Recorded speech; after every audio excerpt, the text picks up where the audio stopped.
Hello friends, आज मैं आपको सिखाऊंगा प्रतिशत क्या होता है और इसे कैसे निकाला जाता है।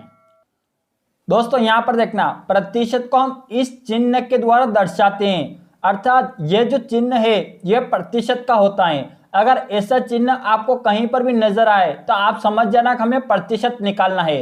तो यहाँ पर देखना दोस्तों, प्रतिशत बराबर होता है 1/100। अगर प्रतिशत लिखा हुआ हो तो इसके स्थान पे हम 1/100 लिख सकते हैं। अब यहाँ पर देखना, माना कि 100% दे रखा हो तो इसको हम कैसे लिख सकते हैं। ये जो x है इसको ऐसा कैसे लिखना है, और इस प्रतिशत के चिन्ह के स्थान पर हम 1/100 लिख सकते हैं। तो ये हो जाएगा गुणित 1/100। और हम इसको और अच्छे तरीके से लिखे तो इसको हम लिख सकते हैं 100/100। तो ये हो जाएगा 100/100। अर्थात करने का मतलब ये है कि 100% को हम 100/100 लिख सकते हैं। तो अब हम कुछ सवाल करते हैं तो आपको और अच्छे से समझ में आ जाएगा।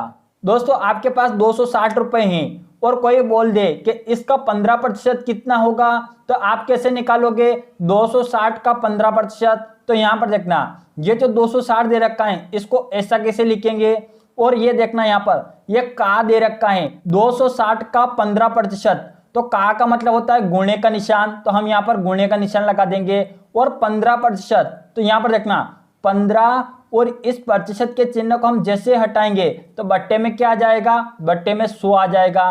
तो ये हो जाएगा 260 गुणित 15/100। तो अब यहाँ पर देखना, इस जीरो से ये जीरो काटेंगे और 5 से 10 को काटेंगे तो 2 बार कटेगा, और 5 से 15 को काटेंगे 3 बार कटेगा, और इस 2 से इस 13 को काटेंगे तो कितने बार कटेगा, 13 बार कटेगा। यानी कि 13 दूना 26। तो यहाँ पर आएगा 13 गुणित 3। तो 13 गुणित 3 का मतलब क्या होता है, 13 13 13 26 13 39। तो कितने आ जाएंगे, 39 रुपए।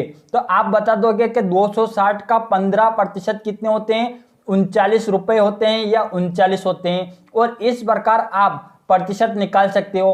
अब यहाँ पर देखना, अपना दूसरा सवाल है, अगर आपसे कोई बोल दे कि 260 का 10% आप आपके दोस्त को दे दो, तब आपके पास कितने रुपए बचेंगे। तो इसको कैसे निकालेंगे, यहाँ पर देखना 260 रुपए हैं तो हम यहाँ पर लिखेंगे 260, और का मतलब होता है गुणे का निशान, और 10% तो हम यहाँ पर लिखेंगे 10, और इस प्रतिशत के चिन्ह को हम जैसे हटाएंगे तो बट्टे में क्या आ जाता है, बट्टे में 100 आ जाता है। अब यहाँ पर देखना, एक जीरो से एक जीरो काटेंगे और इस एक जीरो से एक जीरो काटेंगे तो यहाँ पर आ जाएगा 26 गुणित 1, और 26 गुणित 1 का मतलब होता है 26।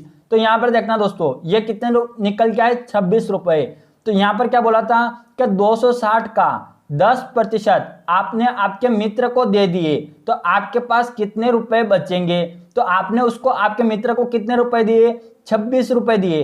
260 रुपए में से आपने आपके मित्र को 26 रुपए दे दिए, तब आपके पास कितने रुपए बचेंगे। तो यहाँ पर देखना, 260 में से आपने 26 रुपए आपके दोस्त को दे दिए तो आपके पास कितने रुपए बचेंगे। तो 260 में से हम 26 को घटा लेंगे तो ये हो जाएगा 4, और यहाँ पर 3, यानी कि कितने हो जाएंगे, ये 3 और ये 2, अर्थात कितने बचेंगे, 234 रुपए। तो अगर आपसे कोई बोल दे कि आपके पास 260 रुपए, 250 रुपए, कुछ भी बोल दे, का 10%, 15%, 20% किसी को देने के बाद आपके पास कितने रुपए बचेंगे, तो आप इस प्रकार इनको निकाल के बता सकते हो। और दोस्तों इस प्रकार आप किसी भी प्रतिशत को आसानी से निकाल सकते हो। दोस्तों वीडियो अच्छा लगा तो वीडियो को लाइक करना, अपने सभी दोस्तों में शेयर करना और चैनल को सब्सक्राइब करना। अब मिलते हैं नेक्स्ट वीडियो में।